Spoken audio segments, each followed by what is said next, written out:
Chapter 1, the prologue. Welcome to the Evertree Inn. How do I always end up in these situations? The thought runs through your mind over and over again as you stare down at the body in front of you. It certainly wasn't how you planned on spending your evening, in fact. You didn't even really need to stay in this place at all. You could have kept walking, pushed on through the night. Hells, at any point, you could have stopped, asking questions, and gone to bed. But you didn't, not after seeing the letter. You couldn't ignore it. Your curiosity was piqued. And now you're standing in front of a body. You hear a knock on the door, and as you turn, you catch the reflection in a mirror. So, this is like a D&D like story thing game. So like, I'm gonna ask you a bunch of questions, and you got to answer them. So, what color are your eyes? Blue, brown, green, black, grey, or something more unusual? Blue. Okay, got blue eyes. Are we making Hitler's favourite child? Wow. Your eyes are a clear and piercing blue, widened in the mirror as a voice calls out, "Hello, are you in there?" Your heart starts to race as you return to the attention of your body. How do I always end up in these situations? Chapter 1. Oh my god, I forgot that it just goes straight in. Okay, welcome to Evertree. Well, it will have to do. It's certainly not compared to what you've seen in the big cities, but this looks like a good place as any to stop for the night. The sun is still just as about visible over the mountain and casts its orange glow on an endless expanse of green. You have been following the edge of the ancient First Wood for 2 days now, and this is the first establishment you've seen. Not that you don't have a perfectly good tent with you, but a comfy bed and a warm meal would sure be a welcome change. You hitch your pony securely at the gate and make your way along the narrow path to the front door. Above your head swings a sign bearing a beautifully painted tree surrounding the words "Evertree Inn" in large black letters. You check your wallet, your coin purse, your bag of beans, and you have 10 gold pieces. You hope it's enough for dinner. Boom. The inside of the tavern is built with a smooth oak wood that glows brown as the gentle warmth of the many candles that line the walls in brackets. The lobby contains no furniture but for a counter, behind which is standing a large woman wearing a grubby apron and scribbling into a large ledger with a brilliant blue quill. Standing on a stool so that he can see over the top of the counter is a halfling. He appears to be checking in. Thank you, Mr. Brushgather. This is your room key. You'll be staying in room 2. It's right up. I'm sure you'll find it. The halfling interrupts irritably. He grabs his key and hops down off the stool so quickly that he crashes right into you. What would you like to say in response? My apologies, Mr. Brushgather. Whoa, careful there. Hey, watch it, or say nothing. Oh, hey, watch it. Hey, watch it. Watch yourself, the halfling snaps. Then he pushes past you, grabbing a single large traveller's pack and heading up the stairs. The wooden woman behind the counter watches the halfling leave, tutting and shaking her head, before going back to the ledger without so much as looking at you as she asks, "Welcome to the Evertree Inn. My name is Laser Dupree, the owner and manager. And what can I do for you today, sir?" Will you correct her for addressing you as sir? Are you a man? But are you a man, though when you were born your family thought you were female? Or are you a woman? Or, when you were born your family thought you were a male, but you are a woman? Or would you prefer something non-binary? I'm a male. So you are a man! Couture. How would you like to be addressed by the staff of Evertree? Sir, my lord, my good man, or you'll choose your own form of address? My good man. My good man. You politely correct Mrs. Dupree with your preferred form of address. She continues with, "Room for one, is it?" You'll walk up to the counter and confirm that yes, you would like a room. Okay, well, I guess I'll need to take a few check-in details if you don't mind. She picks up her fabulous blue quill, checks the next line of the enormous leather-bound ledger and sets it on the counter. "Race?" she asks. You pause, you standing right in front of her, but she shows no sign of looking to see for herself, and so you are forced to answer. Would you like to be a human, elf, dwarf, halfling, or brownie? Which are the rarest race? They are same size as halflings, but they shy away from fighting, relying on spells. Let's go dwarf. You want to be a dwarf. Sturdy and strong, dwarves are natural-born fighters with a keen interest for all things material. They make shrewd entrepreneurs, but are stubborn and narrow-minded. Mrs. Dupree does not look up when she writes, but as she writes, she musses, Jilly will be happy. She makes no mention as whom Jilly might be, and moves on to the next question. And your name, good man? So they've got three, suggested ones: Aaron, Oscar, Uldrek, but you can give your own names. You can say none of these is my name.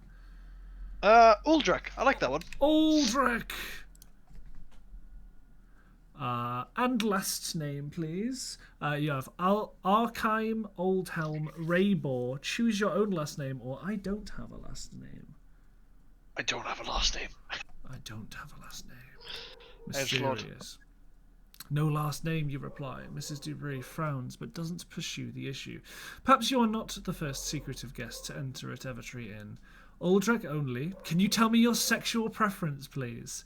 Your eyes widen, and the silence causes Mrs. Dupree to look up. Oh, don't be so coy, she insists irritably. Some of our rooms have shared or adjoining facilities, and I'll not have any hanky-panky in my establishment. She seems genuinely serious, so what will you tell her? Men, straight. women, everything, no intention anywhere. Men. No, women. Okay. Women, are you sure? Okay, cool. Mrs. Dupree narrows her eyes at you, and for some reason, as she scrawls your answer into her book, her eyes flick to a quiver on your back as she asks, and are you carrying any weapons with you today? Like any traveller, you carry a bow for hunting, but you do carry also a melee weapon. What is it? A sword? A spear? A staff? A dagger? Actually, I don't have a melee weapon. I carry a spear. A spear, an elegant weapon that makes up in versatility for what it lacks in strength. Just so long as you don't use it on the premises, Mrs. Dupree finishes writing in her ledger and then looks up at you with a final question. So how long are you planning on staying? 1 night, you reply, firmly with an absolute certainty. The city of Lux is only a day away and you can't afford any further delays. You find yourself reflecting on the road that brought you to this moment. You would not tell any of this to Mrs. Dupree, but this journey is more important than any you have ever made. For the first time in 2 years, you feel as though you might have a shot at something better. A shot at the life you thought you were going to live before it all went wrong. The thought of your past brings an ache to your stomach. In the beginning, it was all so full of promise and potential. So, were you an extraordinarily gifted person in magical arts for someone so young? Were you on the wrong side of law, but you were making money? Were you a true athlete who was constantly winning local tournaments and jousts? Or were you growing up in nature and it taught you how to survive in the harshest conditions? Struggling with life. The rogue one. The rogue one. Okay, cool. Growing up on the streets of Blackstone had hardly been an easy life, but you had learned how to survive and even built a reputation for yourself. As soon as you could walk, you could run from the law. As soon as you could talk, you could con an innocent tourist out of his coin purse. And by the time you were reaching adulthood, you had been in more street brawls than you could remember. And you had bigger dreams than those of being a petty crook. Were you going to use your magical talents to become like an aristocrat? Were you going to turn your hand to the art of killing and become a famous assassin? Did you plan to join an infamous guild of information brokers? Or were you going to become the world's most notorious thief? World's most notorious thief. World's most notorious thief. Although you had learned many skills on the street, there was one thing at which you excelled beyond all others. There was not a locked door nor a secure vault that you could not breach, not a hidden passage nor a decoy that you could not spot. Not a trap you could not locate and disarm. If anything, you were too good, and never being caught has left you a little rusty with a weapon. You were shaping up to be the best thief in the business when... And then fire happened. You don't know how it started. It was the night that you became an adult. And whilst your family had all retired early, you had taken the opportunity to stay out late with your friends and do what all races do once they reach such an age. But as you returned home, you began to get a feeling that something wasn't right. And then you heard a sound. It was a cry, which turned into more cries, which turned into screams for help. The black sky was lit up by hellish red fire and filled with smoke. Your house was an inferno, and the occupants, your mother and father, your 2 younger siblings, were all trapped inside. You had no time to think, no time to consider the risk. You could only act. You leapt through the flames and raced straight for the one member of your family you knew you could never live without. Your father, your mother, your brother, your sister. Who do you choose?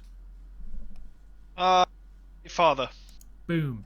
You fought through the fire to get to your father, but when you found him, he was already pinned underneath a fallen beam.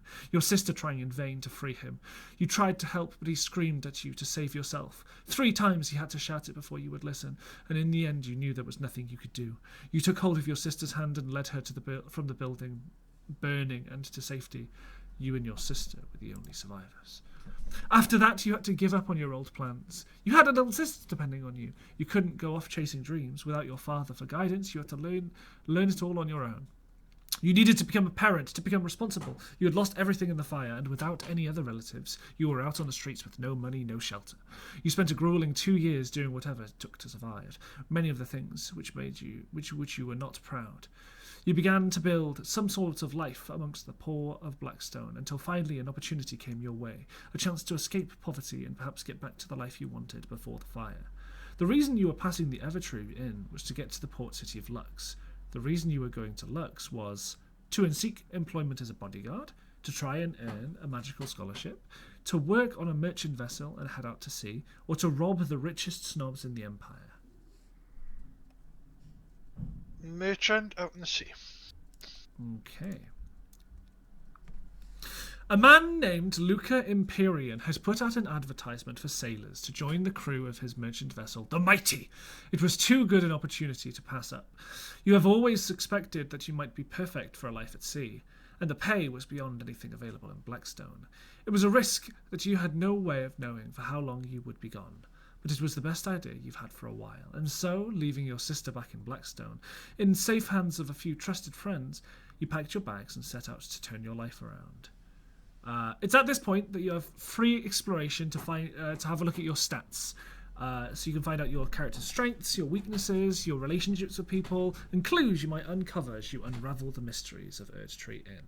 So if you have a look at our stats, you're not perfect at combat. You're pretty good at thievy stuff, so guile. Your perception's pretty low. Your magic is pretty low. Currently, you're full health. You've got full mana, 7 gold because you've had to pay to stay in the tavern. You've got, there's going to be a murder because of how the flashback works, but the only suspect you've met so far is Liza, who you've got a 20% friendship with. But otherwise, that is the beginning of the story. Okay. Are you ready? I like that. So, yeah. My good man! You snap out of your recollections to see Mrs. Dupree holding out her wonderful blue quill for you to sign the ledger. As you do, she starts to explain a little bit more about that for which you are signing. It's 2 gold pieces for your room, breakfast included. Dinner tonight is an additional 1 gold piece. Hold on a second, Scott. You started the game with 10 gold pieces, and you've only got 7 in your inventory. Uh-oh. You haven't paid for food yet. Oh no! Dinner tonight is an additional 1 gold piece. Serving it is in an hour. Listen for the gong, and that will be in the room to the right here. She gestures to your left. The menu tonight is game stew with mixed vegetables and a flagon of ale. It's one of our cook's specialities. She turns around and grabs a key and then passes it to you. Your room will be number 1. It's at the top of the stairs, and then all the way round and along. On the right, opposite the... She stops, seeing your dazed expression. Let me get you a map. That will be easier. She reaches for a box that must have once contained maps, but now empty. She looks around at the rest of the desk and then grabs a blank piece of scrap paper, onto which she sketches a rough layout of the ground and upper floor of the building, revealing that the upstairs has a total of 6 rooms. The downstairs has a dining room, located through the door to your left, as well as a kitchen, larder, and 3 more rooms which must belong to Mrs. Dupree and the staff. It's not a big place, and the layout is not nearly as complicated as Mrs. Dupree was making it sound, but you still take the map and put it in your pocket. Right then, Mrs. Dupree finishes. Keep the noise down, keep out of people's business, and above all, have a nice and relaxing night here at the Evertree. Now, before you head up the room, is there anything else I can help you with? Do you have any further questions for Mrs. Dupree? There's how long has Evertree Inn been open? Your rooms are very cheap. Is there a sale on? I don't suppose anyone could give me a hand with my bags. Are there many other guests staying here? What should I do about my pony? Or I'm done about asking my questions. I'm done asking about my questions. You're done asking. So I'm all done asking about my questions. Mrs. Dupree stares at you expectantly, and then you realise that she must be waiting for payment. You pull out your coin purse from inside your robe and check the contents. It feels lighter for some reason. Do you tell Mrs. Dupree that you think you've been robbed? Do you keep quiet? You know exactly where you can find your money. Do you keep quiet because you really don't care? You can still afford the room. Tell her. I tell her. You tell her. Okay. Mrs. Dupree looks taken aback by the sudden exclamation, but then places a calming smile across her face. Now then, my good man, I'm sure you've just misplaced it. If you have a look around, I'll bet it'll turn up. It doesn't look like you'll get any sympathy here. You'll have to solve this one on your own. Do you know where your money is? Someone stole it on the road coming here. One of the guests stole it. Mrs. Dupree stole it, or I left it with my pony. Which one do you think it is? It was one of the guests here. Okay. Of course, the halfling who bumped into you. If you can remember which room he is in, perhaps you can confront him later. The halfling's room number was... I don't remember the room number. I'll try and sneak a glance at the ledger. I don't remember the room number. I'll ask Mrs. Dupree. Or, I can't be bothered. It's not like I care about 3 gold pieces. Try and sneak a look. Oh, you're going to sneak a glance. Boom! You manage to avoid being spotted by Mrs. Dupree, but unfortunately her writing is too small to make out. You'll need a closer look. You take 3 gold pieces and hand them over to Mrs. Dupree, who puts them into the small meal container behind the counter. Enjoy your stay, my good man, and I'll be here a while longer if you have any questions once you're settled. And so, having finished check-in, you head up the stairs and begin searching for your room. The map you've been given is hardly necessary given the small size of the building, but the corridor is the same as the lobby, the same smooth dark brown wood on the walls and flickering candles in brackets. The effect is eerie as the sunlight fades beyond a single window. You reach door 1 and fumble for your key. With the door unlocked, you push it open to find yourself in a simple room. It consists of a small wooden bed with a thick quilt and furs for warmth. There is also a small table and a closet in which you place your bags for safekeeping. There is one window that looks out onto the road, and that brought you into the inn. Alone at last! You have time to make a full inspection of the room. It's very clean and very well maintained, and the quality of the wood used for the furniture is extraordinary. You would imagine even the smaller items would fetch a high price in Lux. You move over to the window for a better view to see the world stretching out as far as the eye can see. To the right there are white towers, their flags emblazoned with the golden anchor of Lux, a stark contrast to the watchtower sigil of Blackstone, your home. The world truly is a big place, and just looking out you feel very small. You stand there for a while longer as the sun all but disappears, and then you turn to the door on your right that leads to the washroom. A bath would be perfect before dinner, and then you can settle down for a quiet night's rest. You start to undress, and as you do, the map that Mrs. Dupree drew for you falls from your pocket. You bend down and pick it up, and when you notice that something is written on the other side, it appears to be a letter. As you scan the contents, you're pretty sure that Mrs. Dupree didn't mean for you to read it. Clue 1. Updated. To Mrs. Liza Dupree, the City of Lux hereby suspends your license to provide lodgings at Evertree Inn, pending investigations to the death of Mr. Gregory Risenthal. Please refrain from continuing your business until it has been declared safe by a City Council official. Signed, John Gubrick, Mayor of Lux. So much for a quiet night. Bonus! And now for a bonus. You feel like, so far, you have been pretty successful at uncovering some of the mysteries that Evertree Inn has to offer, and this experience will increase your abilities moving forward. Choose a skill that you'd like to improve before moving on to the next chapter. Combat, Guile, which is thievery, Perception, and Magic and Mana. Perception. Perception. Let's get that vision up. You feel a surge of clarity as you meditate on your discoveries, and you know that you'll be more attuned to whatever you might find as the adventure progresses. Now, on to the next chapter. Chapter 2, An Hour to Kill. You read and reread the letter several times, going over everything in your mind. It's all a bit much to process. A death and a suspension of the license, Mrs. Dupree has certainly not been honest with you. And how do you feel about the information? Do you love a good mystery? Let's get investigating. Do you find this outrageous? She's breaking the law. Are you even safe here? If this place is operating outside the law, perhaps I can get away with some theft. Mayor, it happened a week ago. I'm more interested in just exploring. It happened just a week ago. Happened just a week ago? More interested in just exploring. What does it matter that what happened a week ago? There's a whole tavern to explore with people to meet. Who knows what kind of guests are staying in the other rooms? As you ponder this, you catch a slight sight of yourself in the mirror and realise that you're still carrying the filth of the road on you. Your clothes are smelling pretty bad and you haven't washed in several days. While travelling, this was never a problem, but this inn is full of guests. Is it really okay to appear in public in your current state? You examine yourself in the mirror. You're not looking bad for a dwarf, but by most standards, you have never had any complaints about your appearance, particularly your beautiful blue eyes. And underneath your travelling clothes, your body is your body, sculpted from years of combat and training, slight as one who's used to getting out of scrapes. Are you smooth and flawless, almost magical?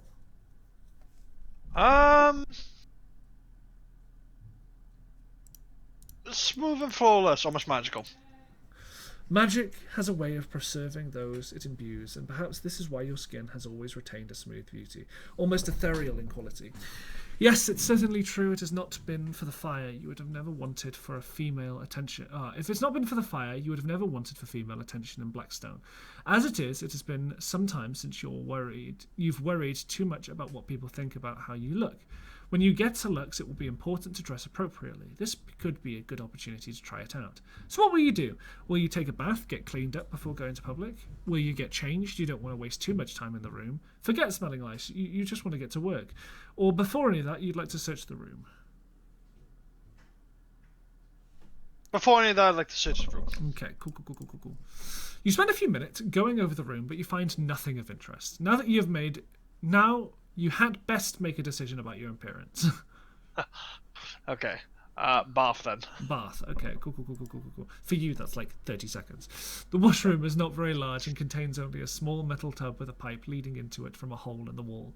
By opening the pipe, you can fill the tub with hot water.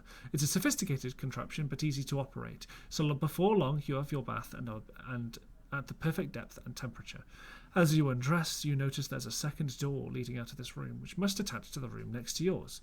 This is what Mrs. Dupree meant when she said there were shared facilities. The door is firmly locked on the other side, but you slide your own bolt across anyway to prevent any neighbour from interrupting your ablutions. Lowering yourself into the warm water, you feel the tension from the day's travel leaving your tired muscles.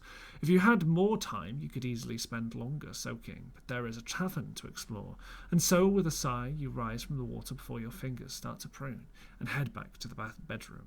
Once you'd finished toweling off, you take a moment to admire yourself in the mirror. You haven't looked or felt this clean in a while, hopefully not smelling like a street urchin, which will make people more inclined to like you too.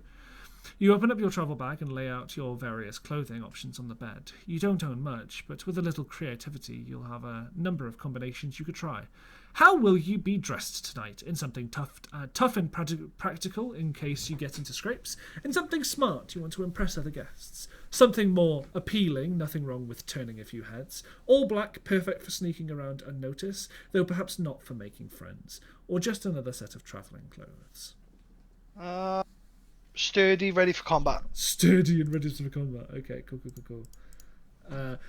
Your time on the streets has taught you always to be ready for anything. So you adorn yourself with a pair of thick woolen breeches, a leather tunic, and a light but sturdy tan vest, leaving your smooth arms bare to make it easier for your spear and to cast spells should you need arise. Overall, it's not the most glamorous look. It probably won't earn you any compliments, but it certainly won't earn you any criticism either. Thinking about what to do now, you recall how Mrs. Dupree said that it would be about an hour until dinner, and according to your map, there are quite a few places to explore. There are 6 rooms on your floor, some empty and some with guests. Downstairs is the lobby and the dining room. Outside is your pony that has been put to the stables. Don't forget, you have limited time. You may not be able to see and talk to everybody, so pick and choose carefully. Also, remember that you are a guest. You don't want to get in trouble or you might be thrown out. Where would you like to go? You have 50 minutes left until dinner. You have room 2, room 3, room 4, room 5, room 6. Go and see if Mrs. Dupree is still in the lobby. Go to the dining hall, head outside, or are you done with exploring? Room 4. Room 4. You walk up to the door of room 4. It is the room adjacent, so next to your own. Although the door is located around the corner from yours, opposite the top of the stairs. What would you like to do? Listen, knock, break in, or explore somewhere else? Listen. Oh. You strain your ears against the wood, but are none the wiser as to what's happening inside. What would you like to do? Knock, break, explore. Knock. Oh, do. You knock lightly on the door, but nothing happens. What would you like to do? Knock louder, break in, explore somewhere else. Knock louder. Shaboom-boom-boom. You knock again, but still no reply. If there was someone inside, they either can't hear you or don't want to. What would you like to do? Hammer on the door, break into the room, explore somewhere else. Hammer on the door. Boom, boom, boom, boom, boom. You start to bang on the wood as loud as you can, creating quite a racket. With all the commotion, the door of number 4 now opens just a crack to reveal the most intimidating sight. The occupant in the room stands over 6.5 feet tall with battered green skin of an orc. His hair is long, black and scraggly, and from his bottom jaw 2 large tusk-like teeth protrude out of his lips. If you hadn't seen a half-orc before, you might have been intimidated, but fortunately this guy is not your first. The offspring of a human and one of the barbaric orcs that roam the southern lands. Half-orcs tend to occupy the underworld of most settlements, and Blackstone was no different. They tend to have short tempers and the strength to back it up. After the fire, you've definitely had a lot of dealings with their kind. Whether you want to be involved with another one now is quite another thing. How do you feel about half-orcs? Love them, respect them, don't like them, no opinion? No opinion. No opinion. You don't like to make sweeping judgments of any race, although the way that this half-orc is glaring at you, he's certainly living up to the stereotype. What? He asks. Do you say, hi, my name is Ulrich, nice to meet you? Do you say, excuse me, sir, my name is Ulrich, and I was wondering if I could speak to you about something? Or do you say, sorry, wrong door? I greet him in the formal manner, first option. First option. The half-orc's stern glare doesn't change as you introduce yourself. Instead, he barely lets you finish before saying, not interested, and shuts the door right in your face. Do you want to knock on the door again? Yes, that was rude. Or no, it's clear this guy doesn't want to talk to me. That's clear he doesn't want to talk to me. We'll leave him alone. Fair. Where would you like to go now? You have 48 minutes left until dinner. Room 2, room 3, go back to talk to the half-orc. Room 5, room 6, see if Mrs. Dupree is still in the lobby. Dining hall, head outside. Where are you going? 6. Do. You walk up to the door of room 6. According to the crude map drawn by Mrs. Dupree, this is the largest room in the inn has to offer. It's probably also the most expensive. What would you like to do? Listen, knock, break, explore elsewhere. Listen. You strain your ears but are unable to hear anything from the other side. What would you like to do? Knock, break. Knock. You only need to knock very lightly, and a moment later you hear the sound of a lock sliding open and a handle turning to reveal someone most striking. The woman before you is a beautiful elf with long black hair that flows over her shoulders down to her waist. She wears an expensive-looking gown of shimmering purple and holds a lute in one hand and some sheet music in the other. Around her neck she wears a beautiful wooden pendant. You introduce yourself and the elf gives you a calm smile and responds with, Isaria Evanvale. She pauses as if waiting. Do you pretend like you recognise her, like you know who it is? Or do you greet her as you would anyone else?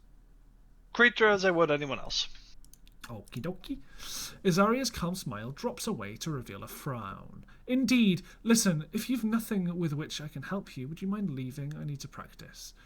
Do you respond with, I was wondering if I could ask you something, or do you apologise for disturbing? Wondering if I could ask her something. The elf looks uninterested in speaking to you, but says if you have any questions, you can speak to my agent. Daisy, room 5.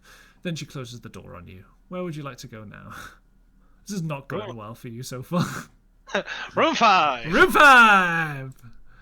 Skadoosh. You walk up to the door marked with a bronze 5. The room sits right next to number 6, although it's clearly much smaller. Otherwise, there's nothing marked on the door as being distinctive from any of the others on the upper floor. What would you like to do? Listen. Knock on the door. Knock. No listening this time. Skadoosh! You knock lightly on the door and are pleased to get a response as a voice calls back, "Just a second!" A few seconds more than just a second later, the door handle turns and with a squeak it opens to reveal an unexpected sight. In front of you stands a half-elf with soaking wet hair and piercing blue eyes, wearing only pearly white smile and a towel to cover her modesty. She is naked, nearly. The offspring of an elf and a human, half-elves are not uncommon across the Empire, although this one is certainly a fine example. She is startlingly good-looking, as well as practically naked, and you find yourself struggling for words. You can't help but follow the drops of water as they run down her jet-black hair, down her long neck to a small towel that tightly grips her hourglass figure, and leaves bare hair, long, slender legs. So her legs are totally revealed and super sexy. Her lips curl into a smile as she surveys your smooth physique appraisingly. Eventually it is she who breaks the silence, with a voice as smooth as silk. "And what do I owe this pleasure?" Do you say, "I'm Aldrich, the pleasure is all mine." "Aldrich, nice to meet you. My name is Aldrich, I'm staying in room 1, but I'm just exploring." Or, "Sorry, I didn't mean to intrude." Formal again. So the second one. Yes. Skadoosh! The half-elf's smile widens as she offers you a hand to shake. Her fingers are those of one who has never had to perform any sort of manual labour in her life. "Daisy Thorne," she said by way of introduction, "talent agent for the great Asaria Evanvale." Then Daisy asks, "Won't you come in? I'm just getting ready for dinner, but I always enjoy getting to know new people. Would you like to go into Daisy's room?" "Yes, I'm all right. Curious to know a little bit more about her. You'd think you'd better not go in." Think I better not go in. Oh man, you're not gonna bone her? No, it's illegal to. Why? Why is it illegal?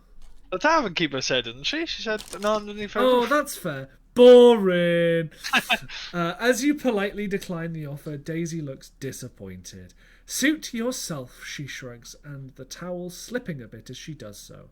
Then she adds with a new smile, "Hopefully we'll see more of each other later," and closes the door, leaving you to investigate elsewhere.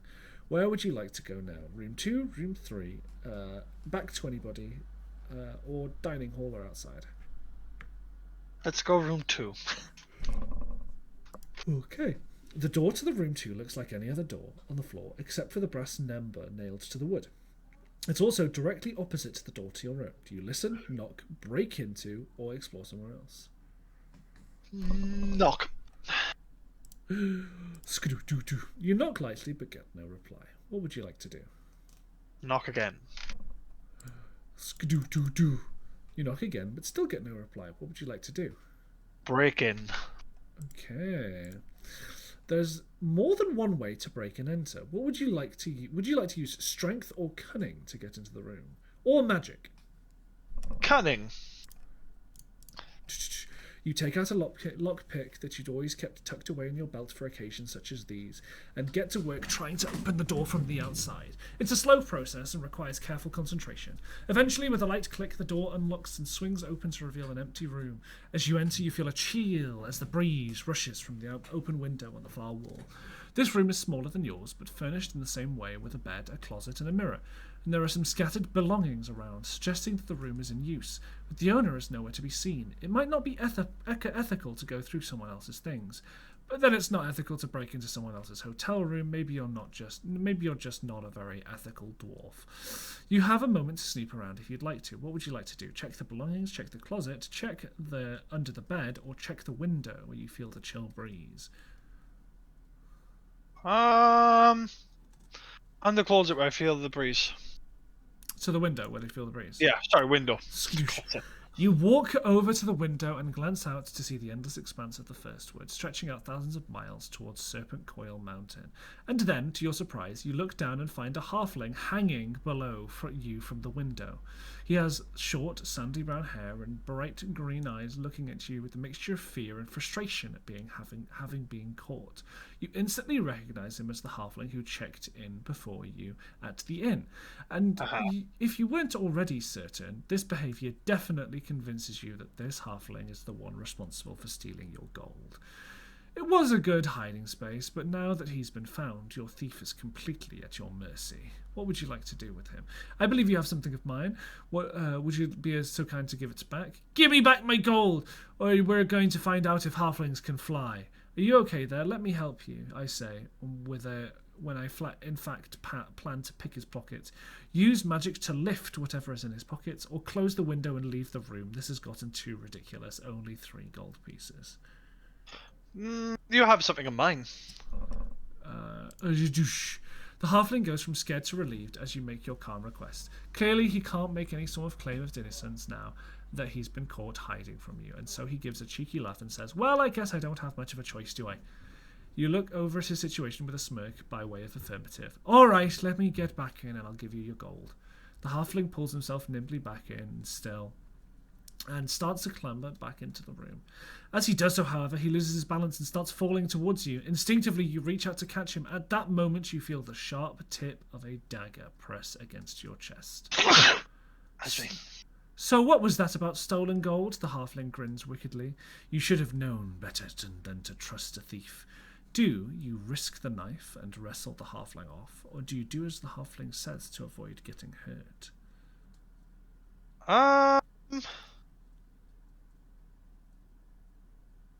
Wrestle the knife. Skoosh. Achievement Clue 3 updated. Clue 3 to the maximum. You make a movement to push the halfling off you, and as you feel the knife cut into your chest, drawing blood, but it's not serious, and your reckless move is enough to throw your attacker off balance. You take advantage to sweep his leg out from under him, causing him to fall to the ground, his knife skittering across the wooden floor and out of his reach. Defeated, the halfling turns to you, pleading forgiveness with far more conviction than before. Okay, he panics. Look, if you want your gold back, right, I'll give it to you. Hells, I'll even give you extra if you like. He pulls a key from his pocket, then scurries over to the unlocked closet. Inside there is a single small bag bearing his name, Tobin Brushgather, which he tosses at you. At a guess, you'd say it contains 5 gold pieces. Do you say, "I'll take the gold and we'll call it quits," or do you say, "No, you violated the law. Give me back my gold and stop stealing from people here or I'll report you"? Stop stealing from people here, I'll report you. Boom. Tobin the halfling looks furiously at you, and then he remembers that he is in no position to argue and settles for a simple scowl. "Fine," he says, to fish your 3 gold from his purse to toss the rest back to you. "Are we done now?" he asks. You're probably not going to get anything else at this place, so you leave room 2, hoping that it'll be the last time you interact with Tobin Bushgather. What would you like to go to now? Room. Outside. Outside. You step out of the front door and walk into the dimming light of the evening. The stable is located at the back of the tavern, and you can see a path leading there, which is paved with overgrown with weeds and long grass. This must be where your pony has been taken, and as one of your more valuable commodities, it would be wise to confirm that it hasn't been stolen. On a more personal level, how do you feel about your pony? He's more than a means to get around. You're best of friends. You're not sentimental, it's just a mean of transport. You're not an animal person. If you could travel as fast on foot, you would. He's my best companion. He's your best bud. You and your pony have been an inseparable duo ever since before the fire. The stables at your family home were a little separate from the rest of the building, and when the fire started, this was your time for your beloved equestrian to break free and escape. Ever since then, it's you two against the world. What are they called? Brewster, Clip-Clop, Polly, Ted, or none of those names in your own? Polly. Polly the horse. And that's a great name. You round the back of the inn and where the stable is located and find yourself a young human girl chopping wood. She reaches up and runs one arm across her sweating brow, matting the flyaway hair on her forehead. Then she swings her axe into a stump and picks up the logs, carrying them over to a small wooden trapdoor resting in the grass. She wears a pale set of overalls and her arm and shoulders are bare. When she catches you watching, she drops the wood in surprise and curses under her breath as it lands on her foot. Sorry, she says, kicking the loose log back into the dropped pile and walking over to you. Can I help you with something? I'm Uldric, staying in room 1. I think my pony should be back here. My name is Uldric. Do you know what happened to my pony? Uldric, where's my pony? Do you need any help with all that firewood? No thanks, I was just exploring. My name's Ulrich. Do you know my pony is? Is that I think my pony should be back here, or do you know what happened to my pony? I think my pony should be back here. Okay, cool. The human before you extends your hand to shake yours and says, I'm Leia. I already brought your pony to the stables earlier. Would you like to... She gestures to the barn door by way of offering to take you to see Polly. Would you like to see Polly, or would you like to assume that they are fine? Go see Polly. Yes, please, if you wouldn't mind. Leia walks over to the door with the stables with you and produces a key from her pocket to unlock the large rustic padlock. You enter and see 6 stalls, one of each room, and then a 7th for the inn itself. In the stall nearest to you, number 1, Polly is standing patiently waiting. You both walk over and Leia produces an apple from her pocket that causes Polly's eyes to light up. She turns back to you and asks, is it okay? I like to make sure our animal guests get a bit of quality treatment too. The pretty young maiden hands the apple to your pony, and do you smile? She's kind of cute. Do you smile? She seems nice. Do you shrug? At least she takes pride in her work. Do you have no strong feelings? Let's keep this brief. Or do you narrow your eyes? Smile. She seems like a nice person. Seems nice. Okay, cool. Leia is definitely one of the more down-to-earth, kind-hearted people you've met, though. Though living on the bottom rung of society in Blackstone, it hasn't given you much to which you could compare her. You wouldn't mind getting to know her a little better before getting into interrogation mode, and so you consider what topics of small talk you could introduce. Whilst Polly munches merrily, Leia leans next to you on the wooden fence. Standing together like this, you have a closer view of her than before. Her hair is golden brown and long enough to reach her shoulders, which are bronze from a life of working outdoors. Her nose is flecked with a spattering of freckles, and her eyelashes are long, flicking up and down against the small flies that flit about the barn. As Polly enjoys the treat, you see a contented smile resting across Leia's face. Her brown eyes dart to the side as she catches you looking, causing a blush to spread across into her cheeks. So, does she have a name? She asks, referring to the satisfied pony standing between you. Do you say, yes, her name is Polly? Do you say, actually, he's a boy, his name is Polly? Or do you say, none of your business? Her name's Polly. Her name is Polly. Shkadoosh. Nice to meet you, Polly, Leia smiles, rubbing the pony's nose as she snacks on the apple. So, how are you liking your stay? It takes you a second to realise that the question is directed at you. All the better for meeting you. It's great, you have a lovely place here. Well, I was worrying about my pony, but now that you've put my fears at rest, I feel much better. It's okay, I guess. You put my fears to rest about my pony. Nice. She laughs. Well, you can rest assured that Polly will be safe here tonight. So please enjoy the rest of your evening and give a good review to Mother. That's Laser, by the way. I'm her daughter. You had figured as much, although she looks nothing like the formidable Mrs. Dupree. Perhaps she got her looks from her father's side. Polly continues to eat the apple, and you feel you should probably ask something in return to keep the conversation going. Do you ask, what do you do here, aside from taking care of the animals? Do you ask, who is the other animals of the stable? Or do you say, okay, I'm bored now? Repeat the first 2 again. What do you do here aside from taking animals, and whose animals are these in the stable? What do you do here other than taking care of the animals? Leia shrugs. Lots of things, I suppose. I do most of the manual stuff, collecting firewood, chopping firewood, carrying firewood to and from the wood cellar. Actually, it's mostly firewood and animals, to be honest. After a few seconds of silence, she asks, what about you? What do you do? Do you tell the truth? Do you lie to sound more impressive, or do you avoid the question? Tell her the truth. Cool. Interesting. A thief, Leia gasp. That sounds. You quickly interrupt her to inform her that such a dream will not be possible, and when she asks you why, you tell her about the fire. Yeah, Leia listens in patient silence, her brown eyes widening as you tell her your tragic tale. Once you are finished, she nods somberly and says, my father died when I was 15. He fell through the door in the wood cellar out there, broke his neck. I was the one who found him. She looks at you sincerely. I know it's not the same, but I do understand what it's like to lose someone you love. Clue 2 updated. Do you want anything? Do you want to do anything? Do you want to place a hand on her shoulder, give her a hug, nothing, or tell her coldly, you're right, it's not the same? First one? First one, okay. You place a reassuring hand on her shoulder, then she gives you a grateful smile. The two of you spend a moment like this, meeting each other's gaze. Then Leah's smile turns into a nervous grin, and she reaches up to tuck her hair behind her ears. She says to you, well, I have faith that you can be anything you want, even a famous thief.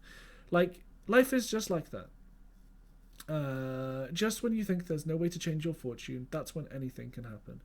You smile. You're not too sure how much you believe the sentiment, but you appreciate the gesture. An awkward silence descends again between you, filled only with the crunch-crunch of Polly chewing the apple. You look over at Leia, and she and you and your eyes meet. She looks back quickly at Polly and nervously smiles, curling the corner of her mouth. Do you ask whose are the other animals in the city? Do you ask whose are the other animals in the stable? Do you ask, do you ever go into the city? It must be hard to meet other people stuck out here. Or do you think you're bored? The second option. So, do you ever get into the city? It must be hard to meet people when you're stuck out here. Leia scratches the back of the head awkwardly. Not as often as I'd like. I wouldn't say I'm stuck here, though. I like helping my mother with the inn. You watch her shift uncomfortably as and then she says, and besides, I can meet people here. It's one of the nice things, I guess. You never know who's about to check in. It feels like that comment might have been in reference to you. Crunch, crunch. Do you want to ask the animals question? Or so, chopping wood, what's that like? Or are you bored? So chopping wood, what's that like? Leia laughs until she realizes that you weren't kidding. Oh, it's fine, I guess. Neither of you can think of a way to follow that. Crunch, crunch. So you have a wood cellar, that's cool. Or, so whose other animals in the cellar? Or I have no idea what else to say. Whose other animals? I'm not going to the cellar. The cellar's a bad one. Leah's eyes light up at your question and she asks, how about I introduce them? She leaves your side and heads over to the stall marked with number 5, where there stands a proud black stallion. This fine beast is Hunter. He belongs to the half-elf in room 5. And this, she moves over to the next stall containing a stunning mare as white as milk, is Ehrunariel.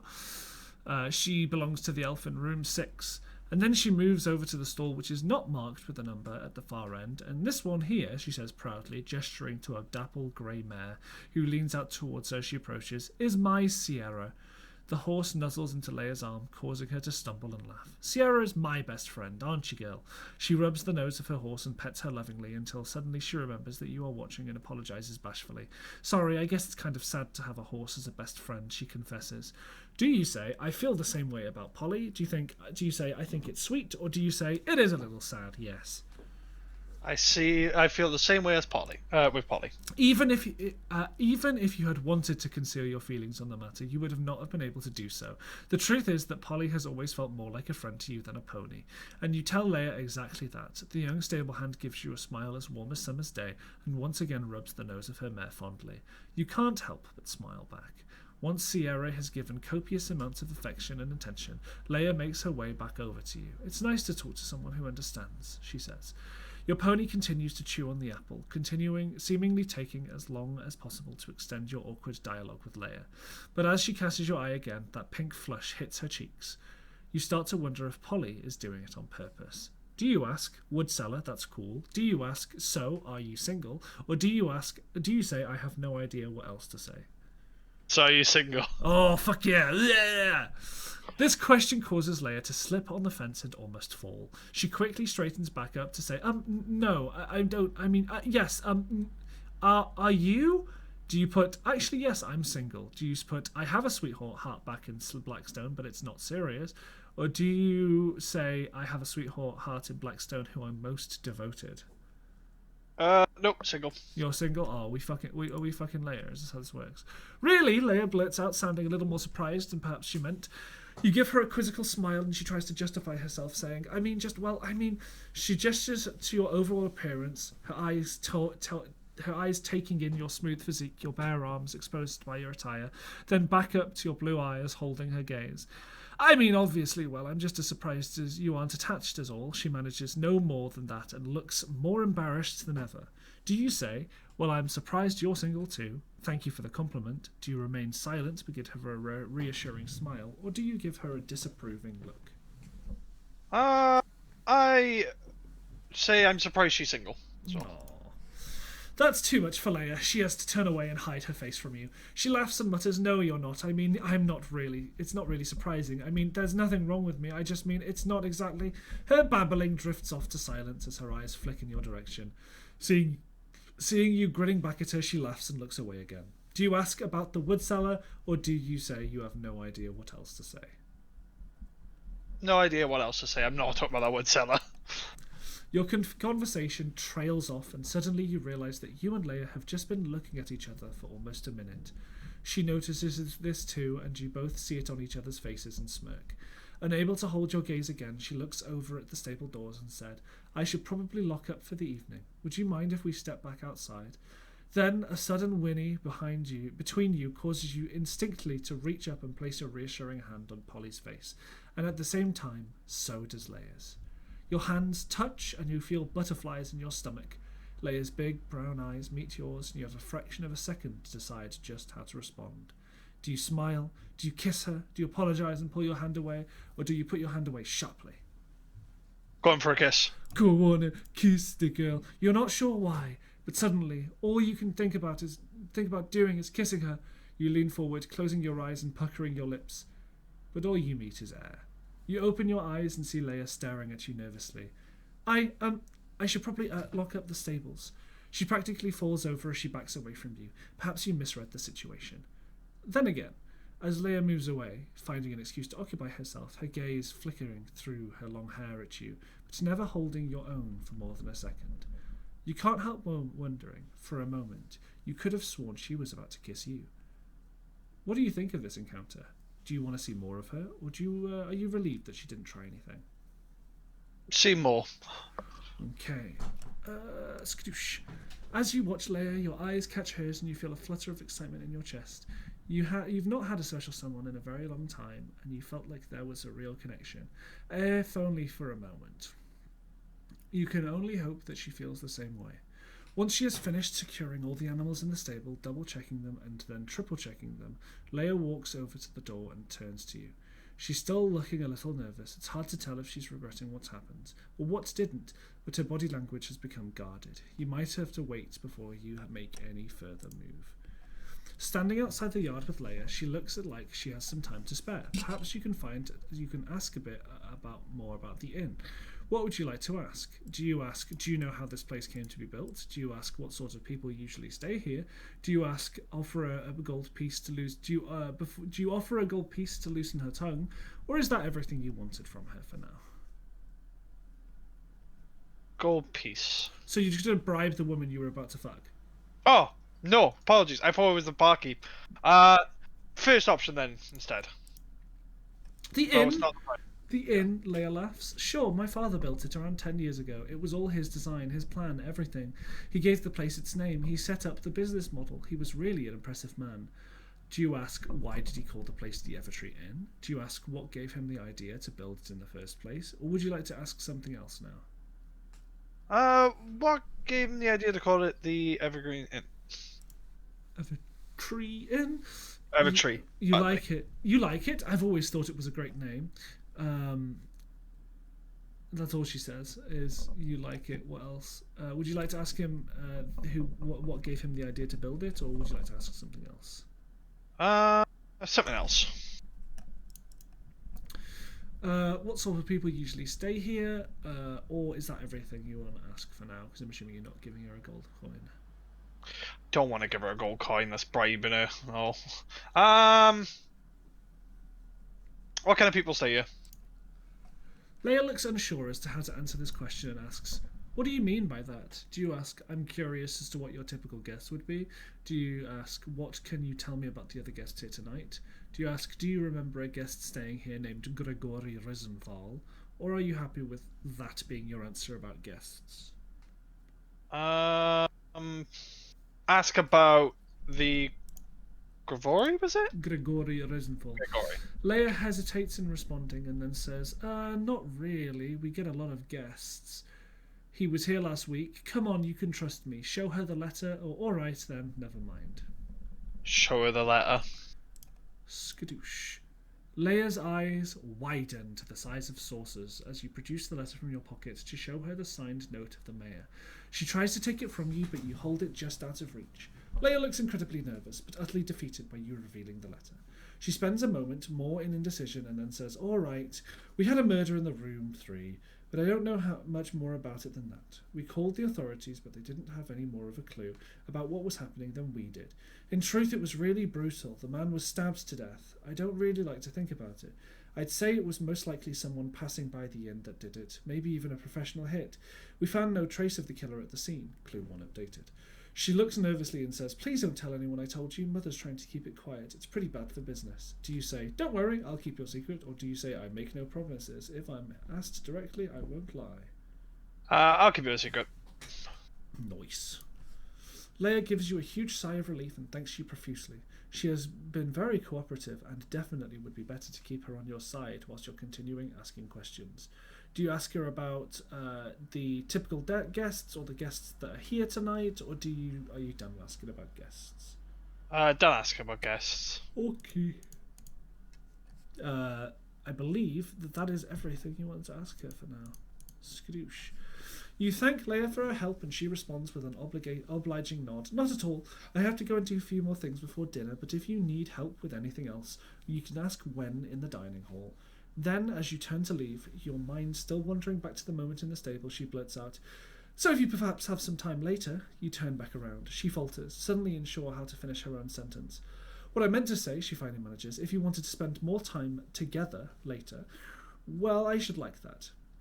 You can't help smiling as you tell her that you would like that too. Where would you like to go now? 22 minutes left until dinner. Back to room 2, check out room 3, go talk to Daisy again, go talk to the half-elf again, go talk to Azaria again, go and see Mrs. Dupree if she's still in the lobby, go to the dining hall, or are you done and you want to go to dinner time? I'd like to go to room 3. Check out room 3. You walk up to the door marked with a bronze 3. It's one of the smaller rooms and sits to the left of room 2, across the corridor from where you are staying. What would you like to do? Listen, knock, break.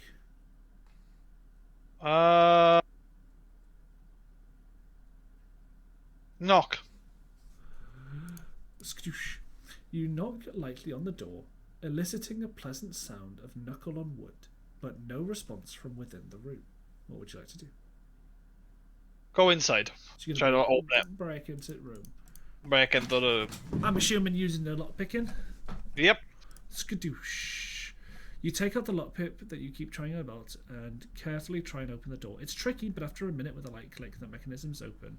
Similar to your own room, room 3 is finished with a bed, a closet, and a few other small items and furniture that look untouched, at least for the past day or so. It's also considerably smaller than your own room, with no adjoining bathing facilities.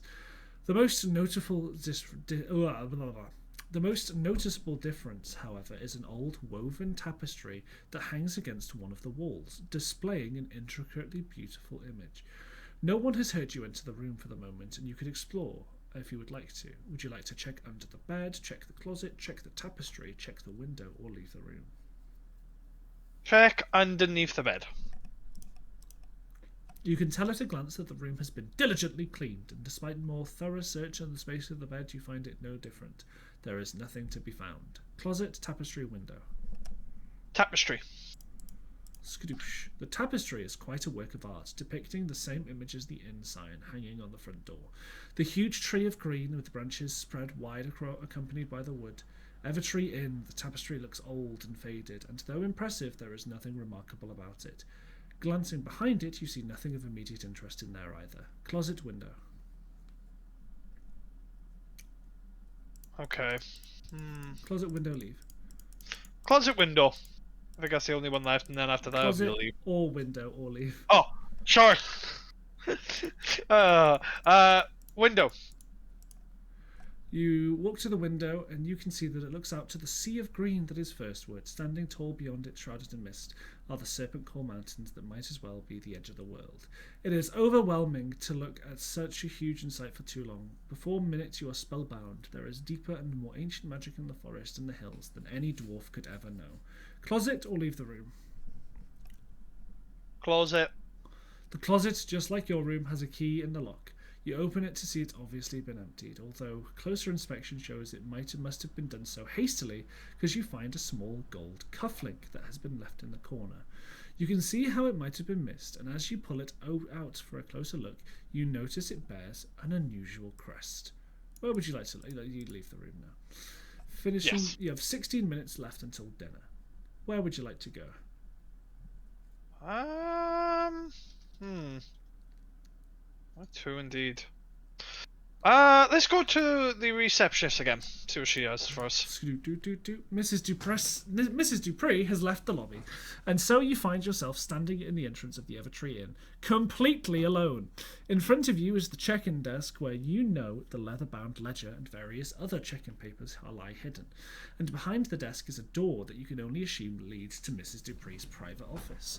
There doesn't appear to be anyone around. If you were quiet, you might be able to do some exploring. Otherwise, you could try ringing the bell if you want to talk to somebody. Ring the assistants, explore the reception, investigate the door at the back of the office, or are you done investigating the lobby? Don't investigate him. You don't want to snoop here. Oh, actually, no. Yeah, let's snoop. Let's do some snooping. Stuffy snoops. So do you want to ring, investigate, or explore? Investigate. Skadoosh.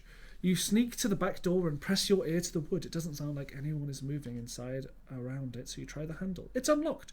If you're quick and, more importantly, quiet, you might have a little poke around. Do you want to explore the back office? Explore the back office. The room is completely dark. Peering through the gloom, you can see curtains covering the windows against the far wall. There is a shadow of a desk, a cabinet, and also a bed in the corner. There is a bedroom as well as an office. Dwarves have excellent vision in the dark, and this is lucky for you because right in front of you, Mrs. Dupree lies asleep in the bed. If you're going to look around, you had best be incredibly quick. What would you like to do next? Open the curtains, let some light in, search the desk, search the bed, search the cabinet, or are you done? There is a sleeping woman in this room. Search the desk. Examining the desk, you find there to be very little of interest on display other than a calendar with the 27th day of the month circled in bright red and labelled Leia's birthday. The desk does have drawers, but opening them might make a noise. Is it worth the risk, or do you leave the desk alone?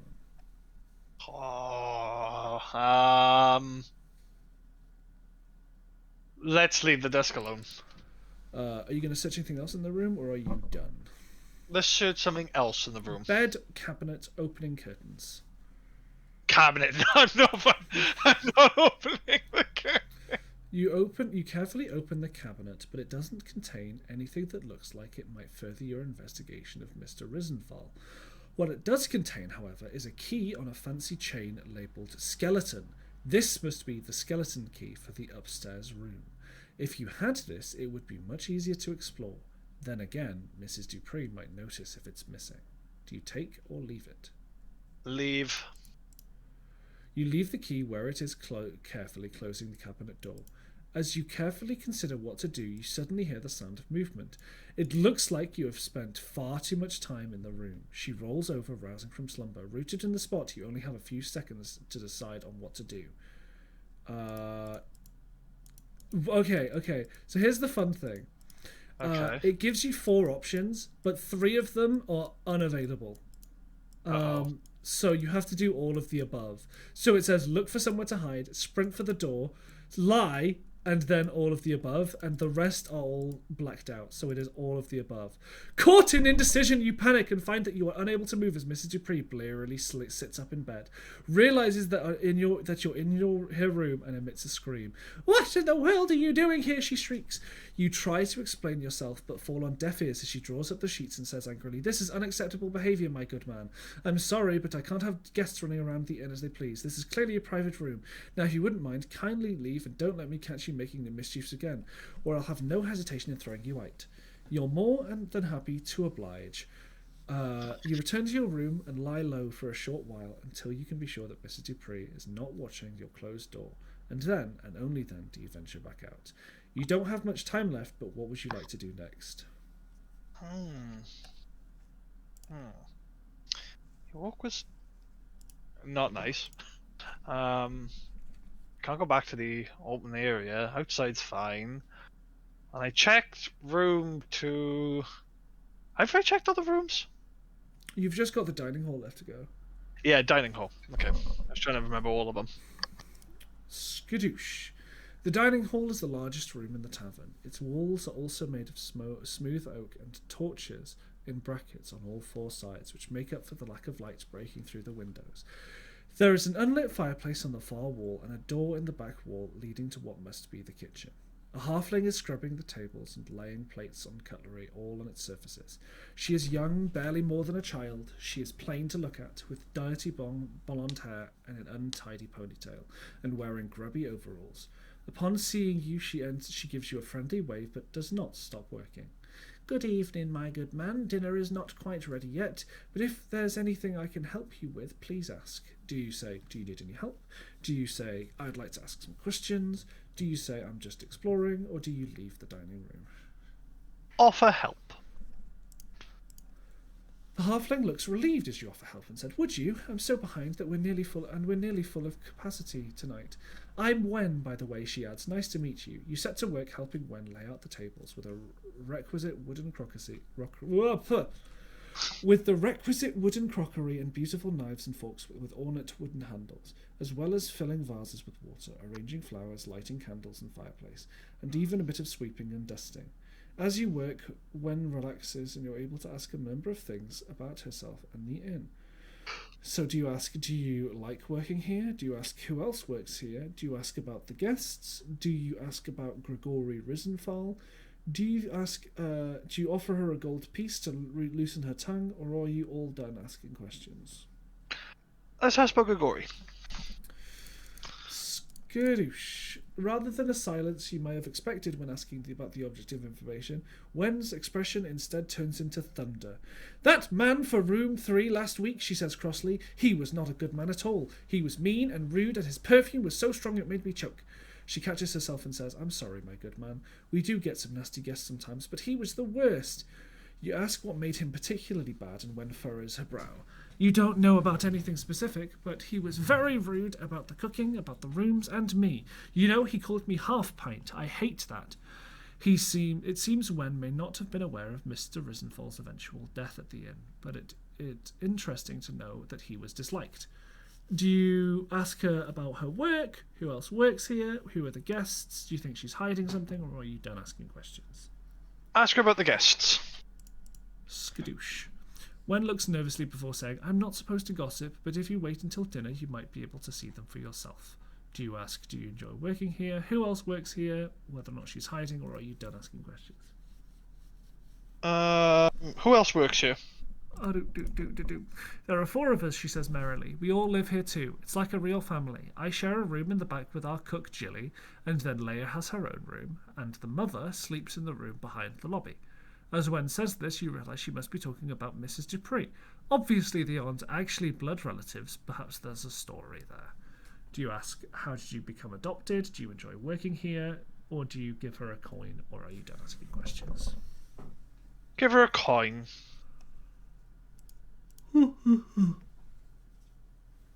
As you offer her the gold, Wen smiles, probably thinking of it as a tip. Thank you very much, my good man. You're very generous. She certainly likes you more, although you're not sure she gets the concept of bribery.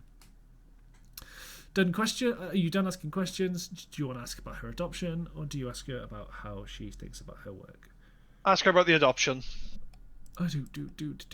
Wen smiles and replies, oh, that's a very lucky story. I was left here by my parents when I was very young, but Laser took me in to give me a home and a job. She's been good to me, she has, and I really love living here. I'm not sure you would call abandoned by your parents lucky, but Wen seems content with the end result. Do you ask her about her work here, or are you done asking questions? Done asking questions. Yeah, you're pretty sure she likes working here, if she's happy with her family. You continue to help Wen for a little longer until she politely tells you that she can finish up on her own, and then you make your way to your room to continue exploring. Gong! The sound of the gong in the lobby rings throughout the inn, summoning everyone to dinner. You have done all the investigating you can, and now it's time to get something to eat. Bonus! You've done a lot of exploring in an hour, managing to uncover some interesting new clues. This will better prepare you for what lies ahead and challenges you will face in the Evertree Inn. Choose a skill that would improve in your next chapter. Combat, guile, perception, magic and mana. All of your skills equally, or you'd like to add a bonus to your health. All of my skills equally. Skadoosh. You feel a surge of every part of your being as you reflect on the sum totals of your experience, and you know you'll be even more excited. Things will go well. On to the next chapter, which is where I'm going to stop, because this is